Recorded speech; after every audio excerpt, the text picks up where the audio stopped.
Hello students. आज company law में हम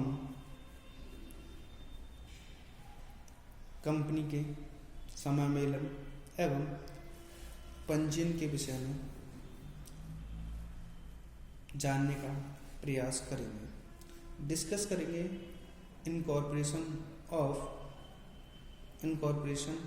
और रजिस्ट्रेशन ऑफ द कंपनी। एक कंपनी का समामेलन एवं पंजीयन किस तरीके से होता है, उसमें क्या क्या पॉइंट होते हैं। मैं आपको मुख्य रूप से बता दूं कि कंपनी का जो समामेलन होता है या पंजीयन होता है, उसमें मुख्य रूप से 4 पार्ट्स में डिवाइड है। उन 4 पार्ट्स के आधार पर ही कंपनी का निर्माण या समामेलन या पंजीयन होता है। वो सर्वप्रथम है, पहला है प्रारंभिक तैयारियां करना, यानी कि प्रिलिमिनरी स्टेप्स क्या होंगे। उसके बाद है समामेलन हेतु आवेदन करना एवं प्रलेखों की सुपुर्दगी, application for incorporation and delivery of documents. Number 3 है हमारा रजिस्टर द्वारा प्रपत्रों की जांच करना। जो हमारा रजिस्ट्रार होता है, कंपनी रजिस्ट्रार होता है, उसके पास कुछ डॉक्यूमेंट्स कंपनी के प्रमोटर द्वारा पहुंचाए जाते हैं, उनकी जांच करना भी कंपनी समामेलन का एक पार्ट्स होता है। तो 3 पार्ट्स हो गए। 4th पार्ट हो जाएगा हमारा समामेलन का प्रमाण पत्र तथा कंपनी पहचान संख्या सिन नंबर कहते हैं, CIN जारी करना। तो कह सकते हैं समामेलन का प्रमाण पत्र तथा कंपनी का पहचान क्रमांक जारी करना। ठीक, अब certificate of incorporation and CIN।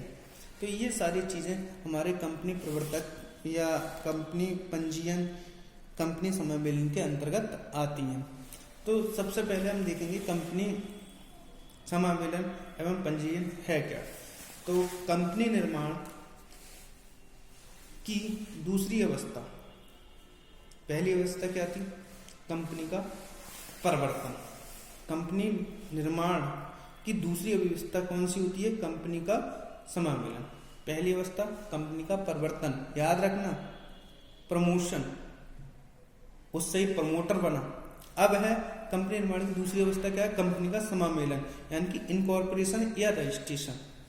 ठीक है, ये दूसरी अवस्था कारखाना या कंपनी का निर्माण के लिए बनाई जाती है। इसके बाद है कंपनी के समामेलन करने के बाद ही कंपनी अस्तित्व में आती है। पहला परिवर्तन करना, दूसरा समामेलन या पंजीयन करना, उसके बाद कंपनी अस्तित्व में आती है, कंपनी का निर्माण होता है। उसके बाद हम देखते हैं कि एक कंपनी का समामेलन के लिए अनेक कार्य करने पड़ते हैं। उस समस्त कार्य निम्न प्रकार है।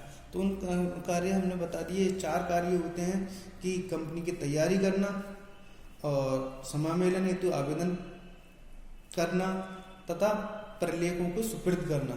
फिर रजिस्ट्रार द्वारा अभिलेखों की जांच होती है। उसके बाद समामेलन या प्रमाण पत्र या कंपनी संख्या जारी करना। तो हम पहला पॉइंट जान लेते हैं कि प्रारंभिक तैयारियां, प्रिलिमिनरी स्टेप्स क्या होते हैं। प्रिलिमिनरी स्टेप्स हम बात करते हैं कंपनी पंजीयन से पूर्व कंपनी को कुछ तैयारियां करनी पड़ती हैं। उसमें से क्या है, सबसे पहले है कंपनी का प्रकार निर्धारण करना। भाई कंपनी किस तरीके की होगी, कंपनी प्राइवेट लिमिटेड होगी या पब्लिक लिमिटेड होगी, पब्लिक कंपनी होगी या OPC होगी, यानी कि 1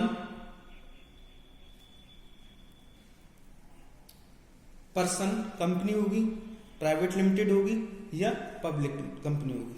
या और टाइप्स की भी कंपनी हमने शुरुआत में डिस्कस किया था कि कंपनी कई टाइप्स की होती हैं, वो होंगी। नेक्स्ट आ जाता है हमारा रजिस्टर कार्यालय की स्थापना निर्धारण करना। नेक्स्ट क्या आ जाता है, भाई कंपनी के नाम क्या होगा, कंपनी का जो नेम है वह क्या होगा। तो कंपनी का नाम बहुत हिसाब से चयन किया जाता है, इस बात को बहुत ज़्यादा ध्यान रखना पड़ता है। ओपीसी है तो क्या नाम रखा जाएगा, और प्राइवेट लिमिटेड है तो क्या नाम रखा जाएगा, और पब्लिक कंपनी है तो क्या नाम रखा जाएगा, गवर्नमेंट कंपनी है फिर भी क्या नाम रखा जाएगा। इस चीज़ पर बहुत ज़्यादा फोकस रखा जाता है, क्योंकि हम जो गवर्नमेंट कंपनी है उनको नामों का यूज नहीं कर सकते, चाहे वो पब्लिक कंपनी बना रहे हों या फिर हम प्राइवेट लिमिटेड कंपनी बना रहे हों। तो इस बात का विशेष ध्यान रखना होता है। क्लियर। उसके बाद हम देखते हैं इस कंपनी की क्या क्या सीमाएं होंगी। हम फर्स्ट टाइप भी पढ़ रहे हैं, तो इसमें हमने क्या जाना, प्रारंभिक तैयारी में कंपनी किस टाइप की होगी, कंपनी के संचालक कितने होंगे, कंपनी में का नाम किस तरीके का होगा, कंपनी में बिजनेस क्या करेंगे और उसकी क्या हमारे सीमाएं होंगी। सही है। तो इस चीज़ की हम जानने का प्रयास करते हैं कि कंपनी में ये चीज़ें किस हद तक होंगी। उसके बाद हम कंपनी का अंतर नियम क्या रखेंगे, पार्षद सीमा नियम क्या रखेंगे, और कितनी कंपनी का फंडिंग कितनी रखेंगे, कंपनी की जो मौद्रिक क्षमता है वो कंपनी होंगी, और कंपनी में पैसे कहाँ से इकट्ठे करेंगे। तो ये प्रारंभिक तैयारियां में ये सारी चीज़ें शामिल हो जाती हैं। और अब बात करते हैं सेकंड पॉइंट की, जिसमें हम सेकंड पॉइंट में देखेंगे कि समामेलन हेतु आवेदन एवं प्रलेख की सुपुर्दगी। तो कंपनी का जो प्रवर्तक होता है वह अपनी कंपनी के समावेलन हेतु निर्धारित शुल्क के साथ आवेदन करना पड़ता है। उसे कोई ना कोई शुल्क देके एक आवेदन करना पड़ता है। एक व्यक्ति कंपनी के दशा में यह आवेदन फॉर्म नंबर NINC 2 में तथा किसी अन्य कंपनी की दशा में यह फॉर्म संख्या INC 7, एक व्यक्ति कंपनी की दशा में OPC की दशा में INC 2 और अन्य कंपनी की दशा में INC 7 करना होता है। यह आवेदन कल रजिस्ट्रार के कार्यालय में फाइल किया जाएगा और जिसका क्षेत्र प्रस्तावित कंपनी का पंजीयन कार्यालय में स्थापित किया जाएगा। धारा 7(1) के अकॉर्डिंग ध्यान रखना, OPC कंपनी खोल रहे हैं तो वो करके हम क्या करेंगे, एक व्यक्ति कंपनी तो INC 2 फॉर्म भर के भेजना है। और यदि हमें अन्य तरीके की कंपनी खोलनी है, प्राइवेट लिमिटेड है या पब्लिक लिमिटेड है, तो हम क्या करेंगे कंपनी में तो हमें INC 7 फॉर्म भरना होगा। और हम समय मिलन के लिए हमें क्या क्या कार्य करने होंगे, तो ये आप जानते ही हैं। जब हम कंपनी का समय मिलन कर रहे हैं तो रजिस्ट्रार के पास फॉर्म भरना है, उससे संबंधित डॉक्यूमेंट्स लेने हैं, तो ये चीज़ें भी इसी में आती हैं। इसमें क्या हो सकता है, पत्राचार हेतु पते की सूचना, ठीक, सीमा नियम,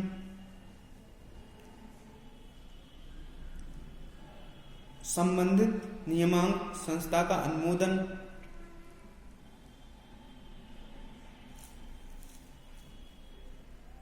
अंतर नियम,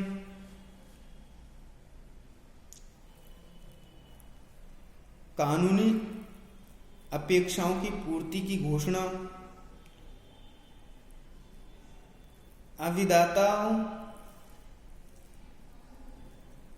तथा प्रथम संचालक का शपथ पत्र,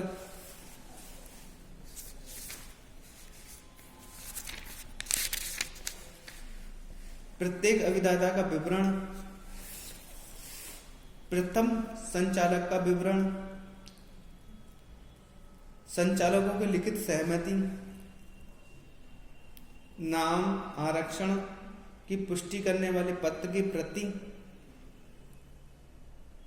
अविदाताओं की ओर से संशोधन करने वाले संबंधित मुख्तारनामा, और जो हम डॉक्यूमेंट सबमिट कर रहे हैं निर्धारित शुल्क की रसीद भरकर कार्यालय में जमा करनी होती है।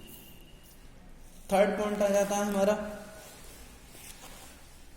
प्रपत्रों की जांच एवं पंजीयन।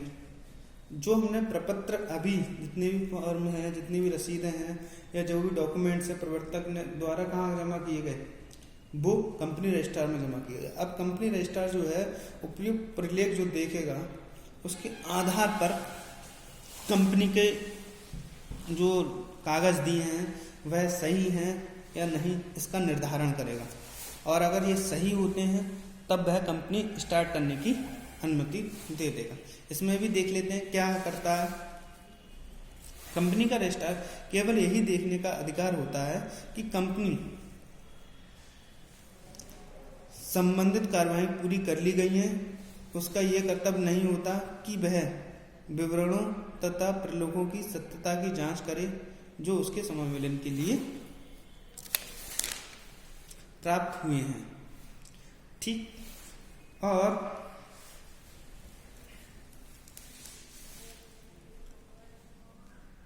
प्रस्तुत विवरणों एवं प्रलोभों की महत्वपूर्ण गहनता से जांच करेगा। ठीक, अब एट लास्ट है हमारा 4th पॉइंट है समामेलन का प्रमाण पत्र तथा कंपनी पहचान क्रमांक, certificate of incorporation and CIN।